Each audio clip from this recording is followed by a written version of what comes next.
are some products that you want to avoid dropshipping at all costs. Trying to fill up your income bathtub with a dripping tap and just doing it one drip at a time. Exactly, heed our warning because we've been through that path, we've gone down it. Well, if you're thinking it's that easy, imagine how many other people have done exactly the same with the same product. And so what I was actually building for myself was a new job where I had to find new trending products all the time and build new stores and start new marketing campaigns all the time. Like, do you see what I mean? You get to choose the business that you build. So take advantage of that choice, make the most of it.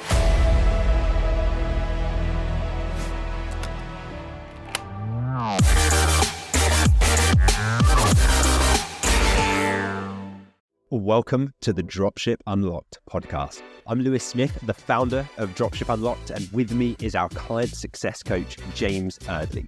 Now, when we're not recording the podcast episodes, we're running our own e-commerce businesses and helping aspiring entrepreneurs launch their own high-ticket dropshipping businesses. Keen to build your own 6 or even 7-figure business? My book, The Home Turf Advantage, is your blueprint for launching a profitable online store. Grab your copy at htabook.com today and let's get you started. Now sit back, relax, and let's unlock your potential with the Dropship Unlocked podcast. Lewis and I have learned from experience that there are some products that you want to avoid dropshipping at all costs if you want to succeed. Today, that's what this episode is all about. We're talking about the products that you should absolutely avoid dropshipping if you want to save time, money, and crucially, avoid lots of headaches. So Lewis, ready to share some insights on what to steer clear of? Absolutely. Yep. Let's go. This is going to be some vital information that can make or break your dropshipping business right from the outset. So keen to dive into it today. Awesome. First up, let's talk about low ticket items, which I know is where we first started when we got introduced to the concept of dropshipping. Why do you think that people should avoid dropshipping products such as water bottles? Yeah, you see so many of these, don't you? You actually see them as ads as a consumer on your social media feed. And if you got an eye for it, you start to realize, that's a water bottle that's being dropshipped. I can see that same item on AliExpress for £5 or £2 versus the £30 that this seller's trying to mark it up for. So that low ticket dropshipping. The main reason is probably the low profit margins. Selling low ticket items just means that because of such low profit per sale, you need such a high volume of sales to make a decent overall monthly profit. We talk about target monthly income for your business. Like, what's your current salary in your job? Now, how many low ticket sales would you need per month to replace that salary? It's a lot more when you sell really slim margin products than it would be if you just sold 1 or 2 higher priced, higher profit items. So it's kind of like trying to fill up your income bathtub with a dripping tap and just doing it one drip at a time and just like turning on the tap and then turning it off, turning it on, turning it off. It's like extremely slow, tedious, inefficient process. So that's probably the main reason, just the numbers, the financials. The other things though to consider are the high competition. You know, these products like these water bottles that you see, the fidget spinners, whatever the new trending TikTok dropshipping product that everyone's talking about is at the moment, that's usually coming from Temu or AliExpress. And, you know, they say, you just mark this up and watch the sales flood in. Well, if you're thinking it's that easy, imagine how many other people have done exactly the same with the same product. So these products are usually flooded in the marketplace, making it very hard for you to actually stand out. And so you end up just competing on price alone. And that is not a battle that I want to get into. And it's one I've learned from experience. It's just not one that's worth winning. Because if you just keep saying, okay, well, we'll do it cheaper, we'll give away 3 bottles for the price of 1, eventually you erode your profit margin so much because all you could do is compete on price because it's such a commoditized product that eventually you just make no money per sale and those sellers go out of business. The other thing as well is you've got to think about, well, how are we going to acquire these customers in the first place? You know, the concept of build it and they shall come, unfortunately, doesn't quite work in e-commerce. Yes, you need to build it, the store, the products, get the suppliers, but then to expect customers to just flock to your store and start buying is unrealistic. It's a bit of a pipe dream. The reality is you will probably need to pay for some traffic through ad spend to get people to your store. Now, of course, there's other ways of doing it. There's shout outs, there's influencer marketing, there's SEO. It's just a bit of a longer game. But if you want sales straight away, if you're looking to replace your income, then you probably want to drive some ad spend to your site. Now, what you'll find with lower priced, low ticket items, you'll spend more on ads to drive the necessary volume of sales, which eats into your already thin profit margin. So if your cost per sale on ads is higher than the profit that you make on each sale, there's no point doing it. You're just losing money. You're giving money to Mark Zuckerberg and Google and giving it away. So it's kind of like running a marathon with a backpack full of bricks. You're running, you're spending on ads, you're trying to run your business, but you're just weighed down by the economics that are just stacked against you, because it's just, that is not stacked in your favor. Whereas if you're selling higher priced items with more profit, it covers the ad spend. And there's a whole raft of reasons why we have the home turf advantage model with some very specific criteria to address all of these problems. But I'd say that, James, those are the main reasons why you want to be very wary of going into a low ticket niche when it comes to dropshipping. Yeah, and I completely agree. I mean, before I came across Dropship Unlocked and the masterclass program, I was dropshipping low ticket items, and all of those reasons that you just highlighted there, I found out in really vivid detail, because I was going through that pain of understanding that my ad spends were way too high and were much higher than the small profits that I was going to make per order. Also, the competition was a big one, because I think a lot of people, when they think about dropshipping, they think, well, I'm very new to dropshipping, I'll start with cheap products, because surely starting with cheap products is going to be easier than selling high ticket products. But what you do then is you follow the masses of people that think the same. And so you're in a much more densely populated market, because a lot of people are trying to sell those cheap products that are trendy. And actually the high ticket products become the ones to sell with low competition, because people don't view themselves as able to sell them yet. But it works very much in your favor to start with high ticket rather than the low ticket, even if it's your first time ever running an e-commerce business. I found this out the hard way. I failed in my low ticket business and then moved into high ticket. But I think the main difference between the two, Lewis, as you alluded to straight away, is the profit per order. Because the way that it works with low ticket is, because you make, say, £10 per order in profit, then to cover your salary and to start running a business full time, you need to, say, make £3,000 a month. So you need 300 orders making £10 profit per order in order to sustain that business. And being a type of operator that can operate an e-commerce business that makes 300 sales every month is a very advanced e-commerce business. You have to have good operations in place to be able to deal with that. So I think actually it's something that you look into after doing high ticket dropshipping. You could consider low ticket. It's more advanced to do that. Whereas the high ticket game, if we're making £300 profit per order, and we've got the same goal of getting to 3K a month with net income, then you just need to make 10 sales every month. And that's a lot easier to operate. You've got more room to play with in terms of ad spend as well. And that's the reason why we always go with high ticket instead of low ticket when we're building our e-commerce businesses. So great points in there, Lewis. Now, another one to avoid is any products that clearly just don't have any demand. So for example, like CD players. I think CD players, the sales will have fallen off a cliff in recent times. But why do you think we should be avoiding these types of products? Well, back in the day, imagine, being on the wave of CD player popularity as it really took off, you could have made a killing. Unfortunately, if you'd have decided to build your business around that and hope for a long-term, sustainable, stable income into the future, there would have come a point, probably the invention of what would have been mini disc or but MP3 eventually kind of making that technology obsolete. So yeah, I think that's the key, the potential for a technology to become obsolete. It's very difficult to imagine that now, because right now we think that all the technology we use, we assume it's this is the forefront in technology and it will remain so. But in 5-10 years, this stuff will look like, extremely old fashioned. It's a bit like if you, in the age of typewriters, decided to set up your dropshipping store being like, we are the typewriter store. Everyone needs typewriters. And then suddenly laptops emerge. And it's just completely obsolete technology. You might be a few niche customers that still want to buy them, but very, very little demand. So I think that's the thing to consider. Don't try to in your business to a potential wave in technology, in the popularity of a technology that could be here today, gone tomorrow. Do you remember those hoverboards, those kind of electric scooter skateboard things that everyone used to be riding on? At that time, everyone was like, drop ship those. They're really cheap. You can get them from China. And then they started bursting into flames and there were all kinds of bad press. And then eventually they kind of just disappeared.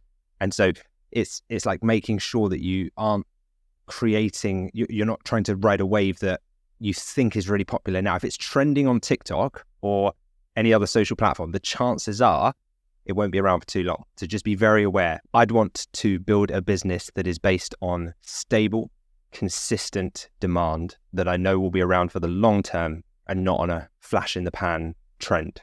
That's the kind of business that I can be certain will provide security for myself and my family in years to come, and my team as well.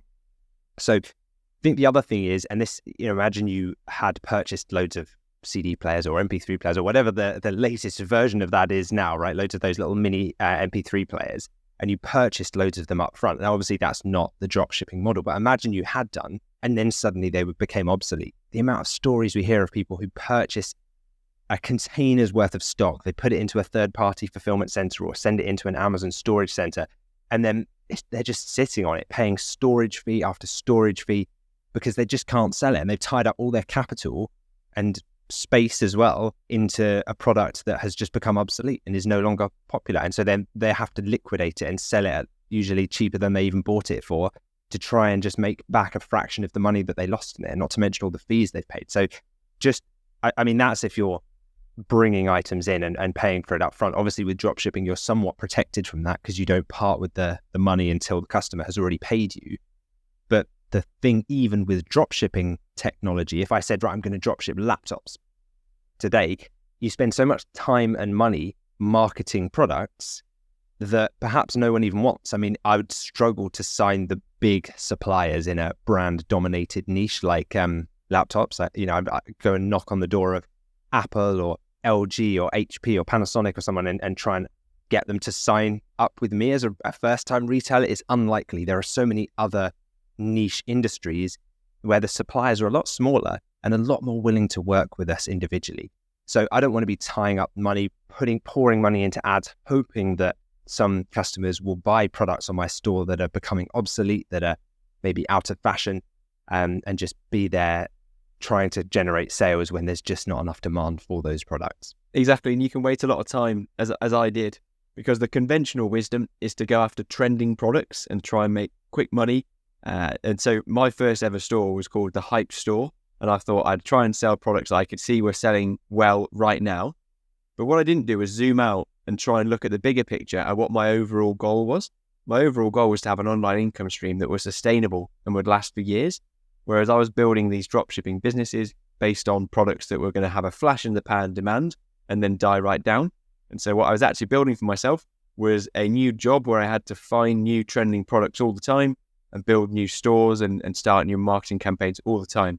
Whereas the difference when you choose a product that's got high demand and clearly trending upwards or is steady all year round, then what you're building then is a business that can still pay you 4 or 5 years down the line, even after you first done the work to find the niche and set up the business.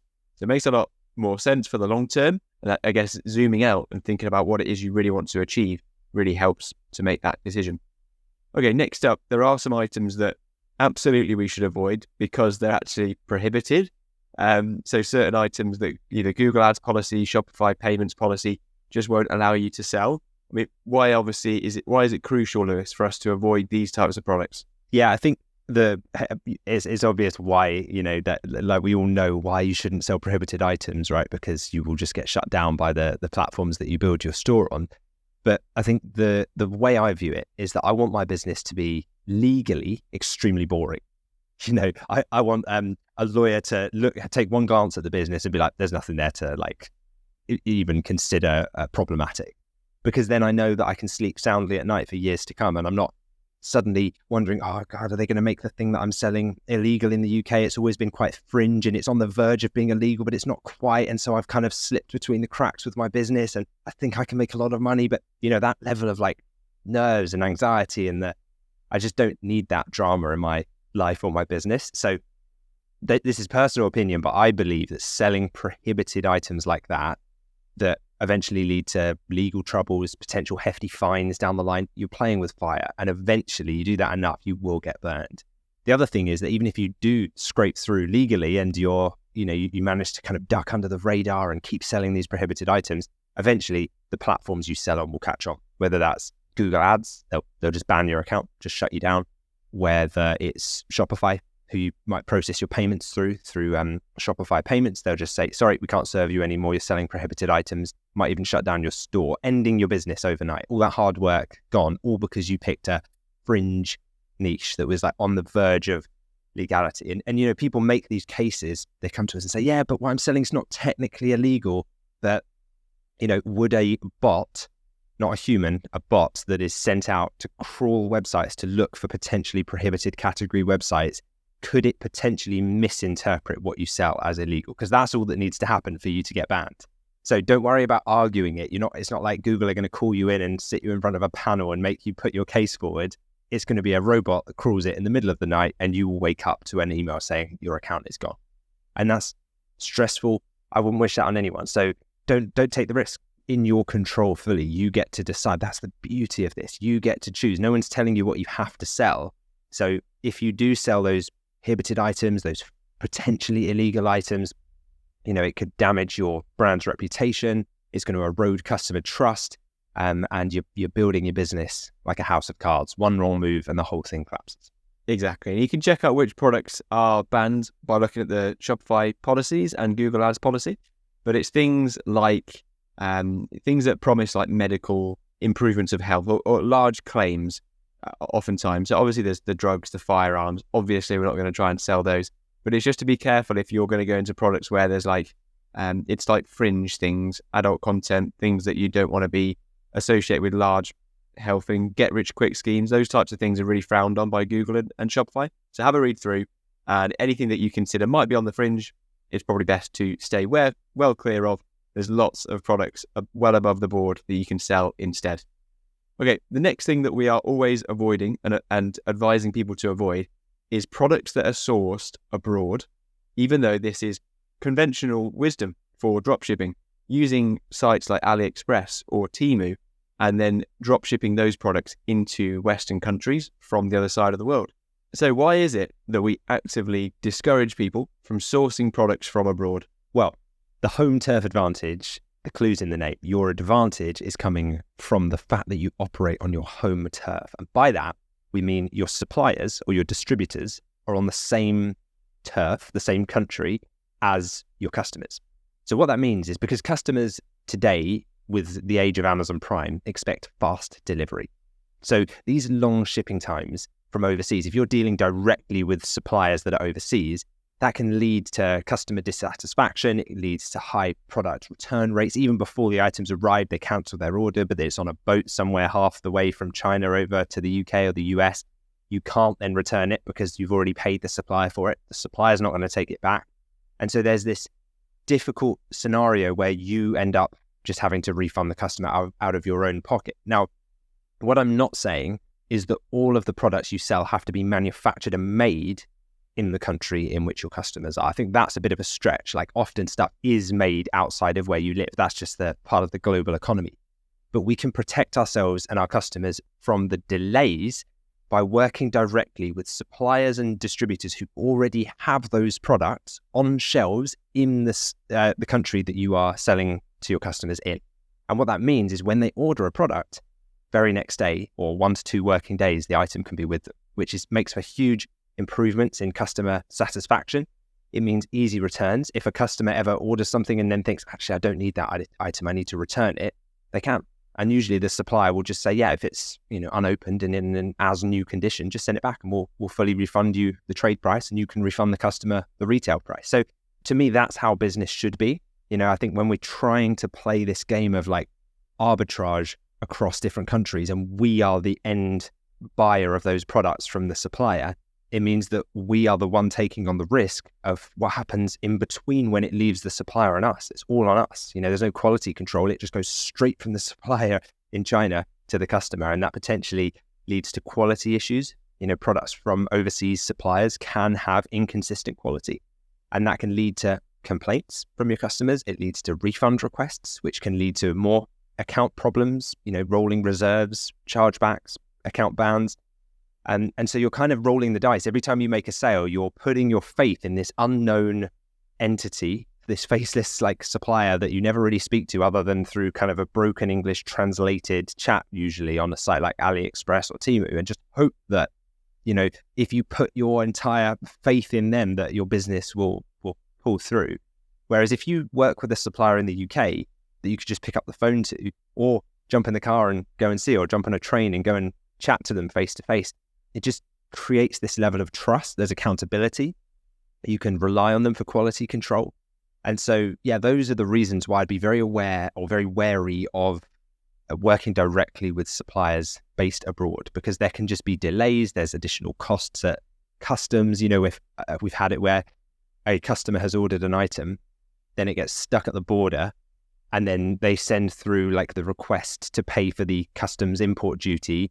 And you have to then either pass that on to the customer or take the hit on that yourself. And then it complicates your logistics, and it's another couple of weeks delay because it's stuck in some warehouse there. All of that impacts the bottom line, the profit that the company takes home. So if you think right back to the beginning, before you chose your niche, before anything, you had a target monthly income.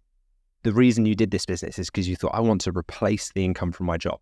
Now, at this stage, you might be at that stage right now, and that's a huge advantage if you haven't gone down the path of low ticket dropshipping already, but you're just considering your options.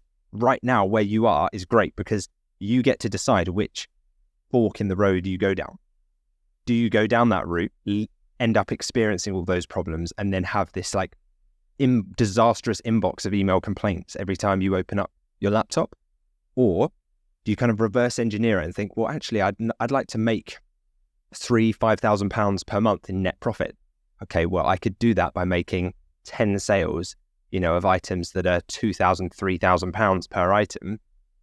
Maybe I'll just do that instead. Only 10 customers to keep happy. They get very fast delivery on their items. If ever there's a problem, I can send it back. There's no issues with legality of the product. Do you see what I mean? You get to choose the business that you build. So take advantage of that choice, make the most of it. And heed our warning and tread carefully if you're thinking of going down the path sourcing products from China. Exactly. Heed our warning, because we've been through that path. We've gone down it. And my experience of working with overseas suppliers was exactly as you say, Lewis. It was the broken English when trying to get orders fulfilled. It was the long delivery time. So we're constantly getting impatient customers, and rightly so, because it was 3 or 4 week delivery, and the customers were constantly getting in touch with us to find out when the product was going to be delivered. And then it was also those emails in the inbox from unhappy customers because the product quality was poor. And then it's the realization that you haven't got a very easy process in place to be able to handle those returns. And if you zoom out and remember why you did it in the first place, building a lifestyle business with income that replaces your salary so you can live from anywhere in the world and have more freedom over your life, you're not going to have that freedom if you're constantly in the inbox with poor quality products, if you're having to get deliveries and returns arranged from around the world with customs, tax, etc., etc. Instead, I found that having the domestic dropshipping, the home turf advantage model, Lewis, that you taught me, it just reduces all that complexity so much because the products are already in the same country as your customers, and having that in place removes all of the customs tax. It removes a lot of the complexity of dealing with overseas products. So absolutely always the way I'd go moving forward. So that means avoiding AliExpress products. I tried to sell no-tie shoelaces, Bluetooth gaming controllers that your phone sits in. I've tried to sell pet products. Anything that was trending, I've given it a go, and it was a very similar process and a very similar story if I was dealing with overseas suppliers. So now that we understand the types of products that we really don't want to sell, I know that, Lewis, we have this niche validation process that we teach. So it enables people to find the right types of products from the very start. So can you discuss a little bit about our niche validation process? I think with the niche validation system that we take you through, and by the way, this is all available in my book at the Home Turf Advantage, so you can access that and go through that yourself. But don't get stuck in analysis paralysis. I think that's one of the biggest hurdles, obstacles that people face. And you've got to try and use the data to make informed decisions. But then most of all, just take action. If it's slightly wrong, you can always pivot later. We're not going and buying a warehouse here full of products that we have to then sell. That's the beauty of dropshipping. We might make a few calls to suppliers, sign a few up, and then maybe we realize, it's not quite selling as well as I thought. Okay, I'll pivot. I'll adjust. I'll widen my niche slightly. There's so much control you have over the process as a business owner at that point. So if I had to summarize, I think I'd say use data, not emotion, to select products. and just make sure that you're building your business on a solid foundation. So if you want more in-depth, kind of step-by-step on how our niche validation criteria works, you can access that in my book called The Home Turf Advantage, which you can get a copy of at htabook.com. And it's things that I wish I'd come across before I had ever started dropshipping. It's about choosing products based on the data rather than just a hunch or an emotion because you like the products yourself. And that's going to be a lot more successful in the long run.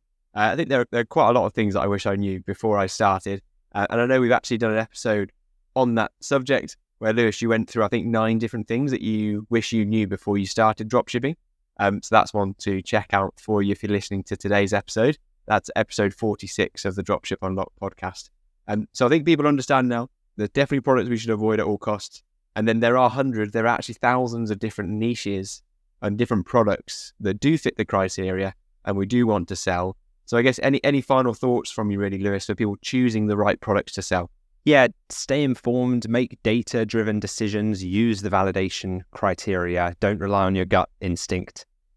You can always overlay the decision with your gut instinct later, but don't just rely on that from the outset. Always try and prioritize customer satisfaction and just work backwards from your goal, your target monthly income. What's the path of least resistance to get you to that number? Because that's all that matters. If you can build a nice, easy, stable, sustainable business that keeps customers happy and makes you your 3, 5, 10K per month, whatever it is you need to replace your current income, then do it in the path of least resistance. Don't sell thousands of low ticket products just because you thought that was the lowest barrier to entry. It's worth a bit of time up front overcoming some of those initial obstacles, because that creates kind of a bit of a moat around your business. Not everybody can be bothered to do that. Not many people can be bothered to pick up the phone and call a supplier. But if you're listening to this, you're clearly taking your business seriously. And so that's what will set you apart from the pack. That's what will elevate your brand from the competition.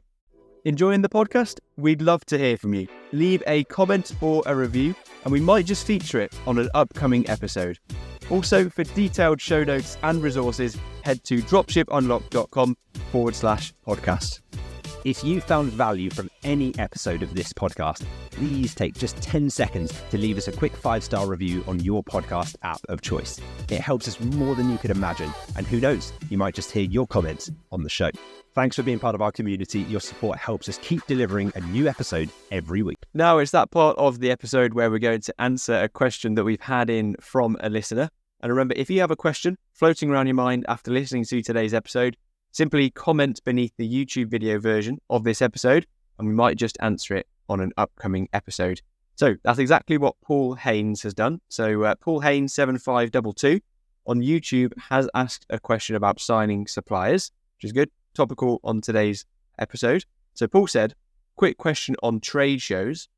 Would you try to get in touch prior with potential suppliers to arrange a meeting, or do you make first contact when you're at a trade show and then make a follow-up call?